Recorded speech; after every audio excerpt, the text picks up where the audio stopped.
வேலைலாம் வேணாம் மச்சி. முன்னாடி ஒரு டீ கடை ஒன்று ஆரம்பிச்சு. சூப்பர் மச்சி. மேக்ஸிமம் ஒரு 2.5 லட்ச ரூபா இருந்தால் போதும். ஃப்ரான்ச்சைஸ் ஆரம்பிச்சலாம்.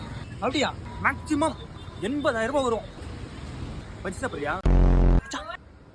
டிஷர்ட் எங்க மேக்ஸில் எத்தியா? மேக்ஸிமம் ஒரு 1000 ரூபாய் இருக்குமா? மச்சி ஐபிஎல் டிக்கெட் கிடைக்குமா? இருக்குடா. மேக்ஸிமம் 50,000 ரூபாய் கொடு. டாப்ல உட்காரலாம். தோனி பக்கத்துல தெரிவாரு. சும்மா இல்லடா, மேக்ஸிமம் 40,000 பேர் வருவாங்க.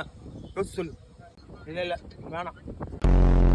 மேக்ஸிமம் ஒரு 20 லட்சம் இருக்கும். மேக்ஸிமம் ஒரு 10 லட்சம் பேர் வேலை செய்வாங்க.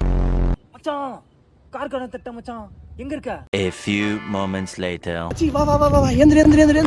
போலாம். ஏன் இங்க ஹாஸ்பிட்டல் எவ்வளோ தோட்டா? மேக்ஸிமம் ஒரு 3 கிலோமீட்டர் இருக்கும்டா. ஏய் எங்கடா போற? போனே எடுத்துக்கூடாதுடா.